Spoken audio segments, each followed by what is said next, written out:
रामकृष्ण हरी मंडळी, आज आहे अमावस्या आणि ज्योतिपूजन आणि गुरुपुष्प अमृत योग. तिन्ही योग मिळून बनत आहे, त्यामुळे खूप चांगला दिवस आहे आजचा. आपण घरात सर्व साफसफाई, दारं खिडक्या सर्व पुसून घेतलेलं आहेत. मी नेहमी अमावस्याच्या दिवशी दोन्ही दारं पुसून घेते. घरातील बाहेरचं दार पुसून घेते आणि त्यावर स्वस्तिक, हळदीचं लेपन उंबरठ्यावर करते. किचनच्या वट्यावर स्वस्तिक काढते. दोन्ही बाजूने देवाच्या मंदिराच्या वरती सुद्धा मी स्वस्तिक काढत असते आणि कपाटावर सुद्धा. हे आपण नेहमी अमावस्याच्या दिवशी करावं. मंगल कलश भरून घेतलेला आहे. मंगल कलश नेहमी देवपाटात असावा. मंगल कलश हा कुणी कुलदेवतेचा कलश म्हणून सुद्धा भरून ठेवतात. त्याचप्रमाणे आज अमावस्या असल्यामुळे आपण अमावस्याच्या दिवशी कोणकोणत्या सेवा कराव्यात ते सुद्धा आपण बघणार आहोत. दीपपूजन. ज्योतिपूजनला दीपपूजन खूप महत्त्वाचे आहे.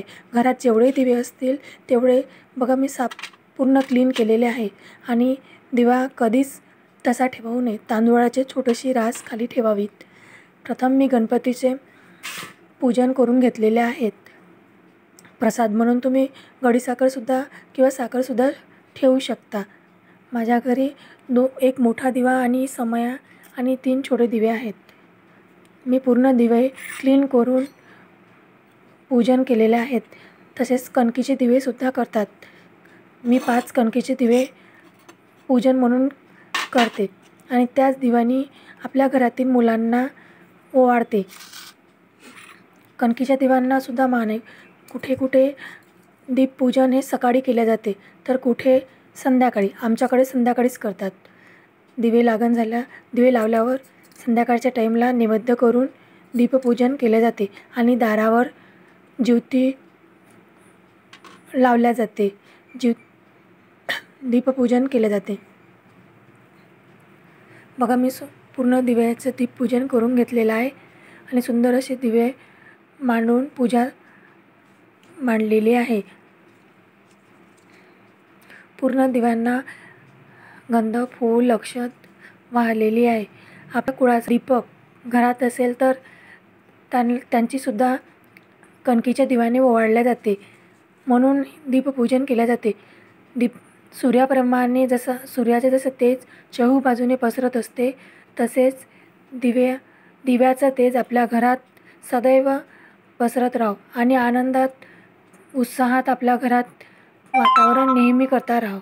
म्हणून दिव्याप्रमाणेच तेजाळून आपल्या घरातील दुःख विसरून सुखाचा आनंद पसरो. तर अशी ही सुंदर दीपपूजा मी मांडलेली आहे. बघा किती सुंदर फुलांनी सजवलेली आहे. पावसामुळे गुलाबी जास्वंद माझ्याकडे थोडे कमी निघत आहे, पण पांढऱ्या फुलांनी मी पूर्ण दीपपूजा सजवलेला आहे. बघा किती सुंदर.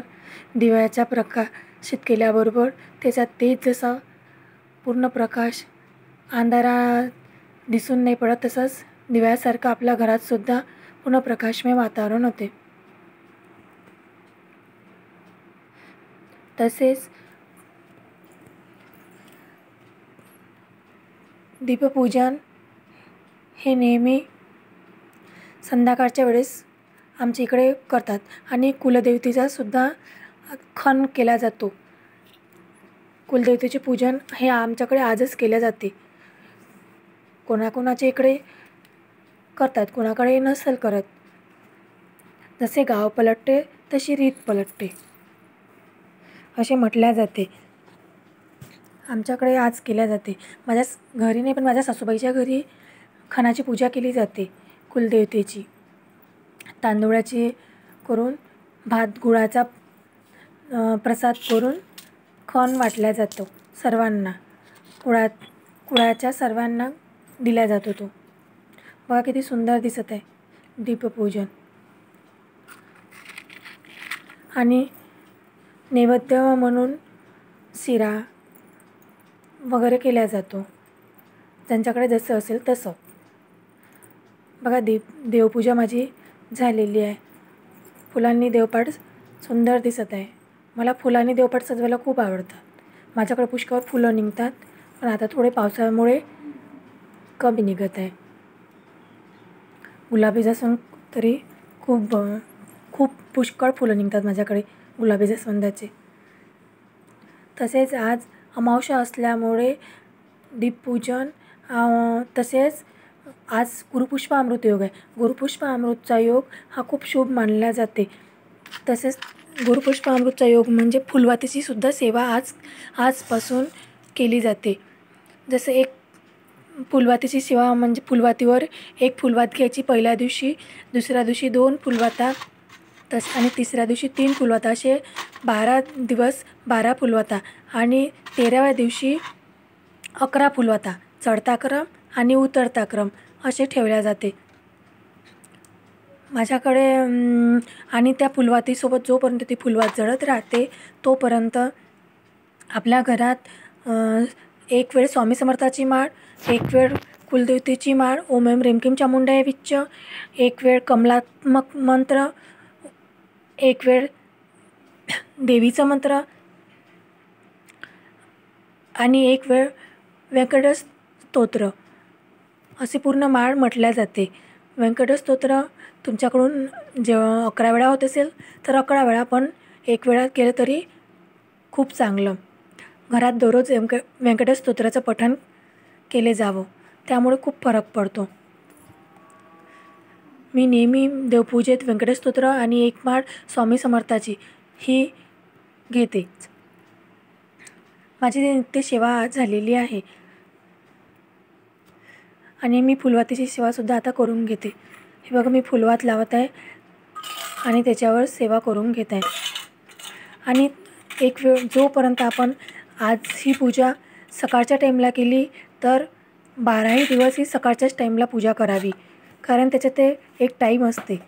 नेहमी आपल्याला कामाच्या धावपळीत होऊ शकते एखादा दिवस कमी जास्त, पण ही नित्यनेमाने ज्या टाईमवर करावी त्याच आज ज्या टाईमवर केली त्याच टाईमवर सकाळी करत असाल तर 12ही दिवस सकाळीच करावी आणि संध्याकाळी करत असाल तर पूर्ण दिवस संध्याकाळीच करावी. नाहीतर सर्व कामं झाल्यावर दुपारी, मुलं शाळेत गेल्यावर, सर्व कामं झाल्यावर दुपारी पण आपण करू शकतो आपापल्या योगाने. अशी मी तुपात फुलवाता भिजवून ठेवून देत असते आणि ही तुपाची फुलवातीची सेवा मी सुरू केलेली आहे आजपासून गुरुपुष्पामृतच्या योगावर. तसेच गुरुपुष्पामृतचा योग आणि अमावस्या असल्यामुळे, दीपपूजन असल्यामुळे मी कुंकुमार्चन करते. आपल्या घरातील कुलदेवी असेल, कुलदेवीच्या ताटावर किंवा सुपारीसुद्धा चालते. कुलदेवीचा फोटो किंवा मूर्ती नसेल तर सुपारीवर सुद्धा कुंकुमार्चन करतात.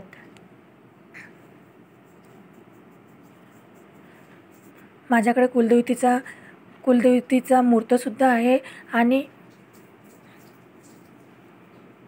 यंत्रसुद्धा आहे. तुम्ही यंत्रावर सुद्धा करू शकतात.